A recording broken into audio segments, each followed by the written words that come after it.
Hi everyone, it's Cathy Zielske. Welcome back to my YouTube channel. Today I've got a couple card projects to share that feature my favorite design convention, and that is repetition. Sometimes when we are trying to come up with designs for cards, we can be overwhelmed. Well, I have a simple solution. It's my favorite design go-to technique, and that is simply finding an image and repeating it. These cards are so simple and simply do one thing: stamp, cut, and repeat. Let's take a look at the products. I decided to create sort of a non-traditional rainbow for the holidays. I've got some colors from Pinkfresh Studio, and I'll have all the supplies listed below the video as well. I've got some embossing powder and ink, and a stamp set that I created that I really love, and I love the reindeer, and I wanted to use them. And I had the coordinating die for this, so I had my idea in my brain. I also wanted to try another stamp set with another single image to create a second card project for you. My cardstock today, just some white 110-pound Neenah Solar White Classic Crest, and of course a few other things as we go. So I'm going to start out by stamping a whole mess of deer stamps. Now, I'm using my MISTI tool because I like to be able to hit it twice when I don't get a great impression the first time. And that happened with this first color, which I actually ended up not using, but I like to stamp, well, I usually stamp more than I need, because then, you know what? Choices. Choices are a beautiful thing.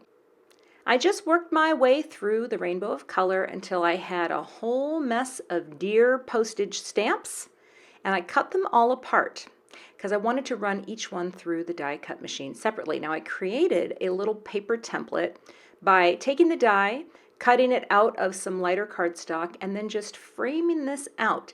See, I have a hard time lining up dies, but when I do this approach by creating a template and taping it down, you drop the die back into that opening and it kind of just locks into place, running it through a few times, and then just like that, a perfectly cut image. I went ahead and cut out the rest off camera. Now I had an idea of how I wanted this to look, but here's something that I did recently that's been kind of helpful. I took this large die from this A2 layers die set that I have. That's a 4 1/4 by 5 1/2 panel, to create a little overlay, a little mask, if you will. Because sometimes if I'm going to hang something off the edge of a card, I kind of want to know what it looks like before I fully commit. And I thought this was going to look pretty cute, but as soon as I laid the little masking visual thing over it, I knew, yeah, this is what I want to do. So just a little tip if you ever want to create your own template, it's kind of fun.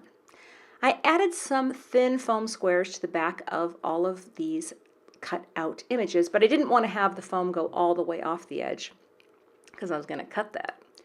And then once I figured out the center of these two deer here, I just brought in my little T-square, got everything lined up, kept using that T-square. I can't emphasize how helpful a T-square is.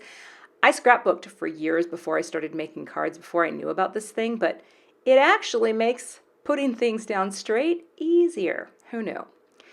But I think a card project like this does need to have the elements go down straight because, again, this is a really simple design.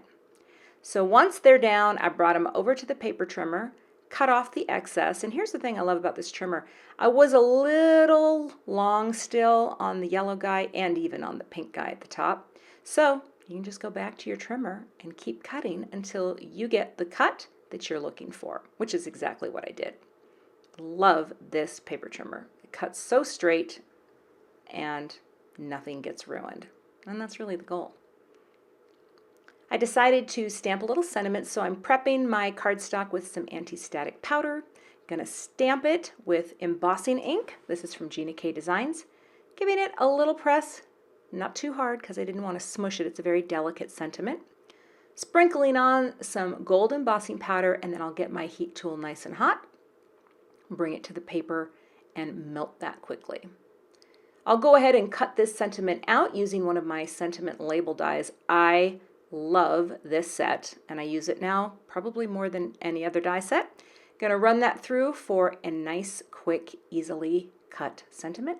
Trimmed off the edges and popped it up, bridging the gap of the two lower deer. It's really simple, But I really love how just taking a single image, repeating it. Of course, you know, the fun rainbow color doesn't hurt. This is really cute. You could do Christmas colors as well. Popping it up, it's very simple, but you can see how the repetition creates kind of a cool pattern. For the second card, and I just did this off camera, it was the same process. I stamped a bunch of the same tree, and I used this little stamp right here, and I just found some cardstock that was similar in color. Stamped, cut, and repeat.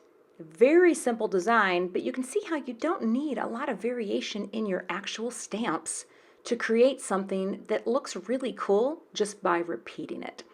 So I hope this gives you some ideas to take a look at some of the stamps you have lying around that you love and think about ways that you can stamp, cut, and repeat. Thanks so much for watching today, and I would love to have you become a subscriber to my channel if you're not already, and be sure to hit that gray bell below the video so you don't miss next time I post.